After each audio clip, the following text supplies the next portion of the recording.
It's important for families and people with dementia to do a plan, and it's important to do that early on when the person can articulate or tell their family members what they want. Some of the documents that people need to have are a living will, advanced care directives, which will include a healthcare power of attorney. The other kinds of documents that it's important for people to have and to discuss with their family members is what kinds of heroic measures, if any, they want to have happen at the end of life. A lot of times when people are at the end of life, that's not what they wish. So you need to talk about all of these things early on. A living will provides for other people to be able to know what your wishes are should you not be able to make those decisions in the way of medical treatment. And it can include things like, I want a funeral, I want to be cremated, I don't want a funeral, I want a memorial service, I want a celebration at the lake. It can include things that aren't necessarily health care. Durable power of attorney speaks to the financial needs of the individual. A durable power of attorney, you designate someone in that role that will work with your finances and will think the way you do regarding your financial decisions. A durable power of attorney for health care is a little different in that it speaks to your actual health care decisions. And the critical point of a healthcare power of attorney is that you designate somebody to act in your behalf if you're not able to make those wishes known. And the best people to choose are the people that you know will follow your instructions. You can also designate to whom you would not want to make decisions for you. But to pick someone that knows you, knows your personality, knows what your values are, your value system, and how you view life and how you view the way you would like to pass away.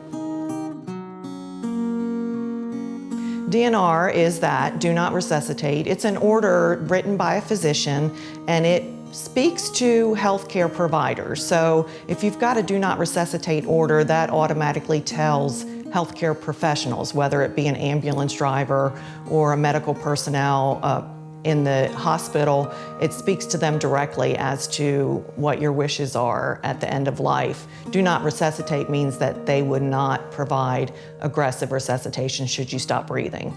The do not resuscitate order, most states have a form that's a universal form, and it's called a post form, and it's a physician's order of scope and treatment, which means it's signed by a physician and it has to be acknowledged and acted upon because it's a physician's order. So no one can change that at that time.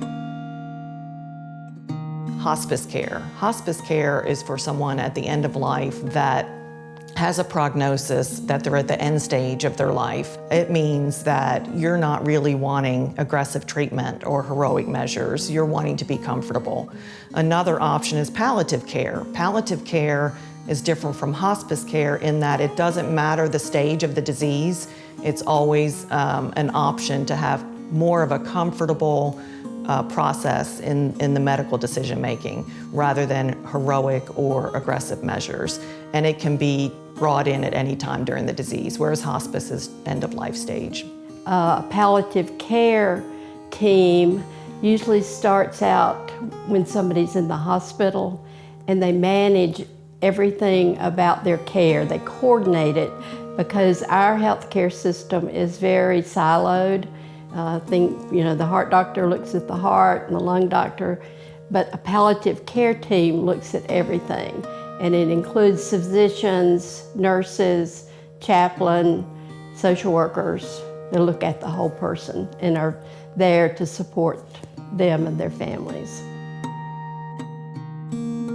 It's important for families to agree on the care because the end of life is a stressful time, both for the person who is dying as well as for the family. Sometimes there's disagreements between family members regarding end-of-life wishes of the individual. Usually an end-of-life plan can help divert some of these disagreements. If there are disagreements within the family at the time of a crisis, that makes it hard for the physician and other healthcare professionals to make the right choices for that individual that are stipulated in the plan. Sometimes it helps to have a third party become involved with the family members, such as a social worker or a clergy person, that can talk with the families, hear their concerns.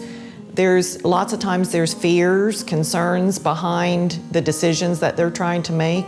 It helps for families to also think back to a time that maybe they've spoken with their loved one and in regards to what their wishes are and how that is affecting their disagreements at that time. The best practices for caregivers to be able to provide the end-of-life care that is needed by the individual is to allow them to express themselves, allow them to express their fears, their concerns, allow them to say what they'd like in the way of their care at the end of life, and do this in a peaceful, calm way and broach the topic in the same way. So a couple of things that it's important to remember when you're a family member or caregiver with a person at the end of their lives are just be with them. Just sit with them and appreciate their company. And then sometimes when people are at the end of life, they really want to be alone. They want to think about things, they may want to meditate, they may want to read the Bible. And if they say, I'd just like to be by myself for a while, respect that and allow it.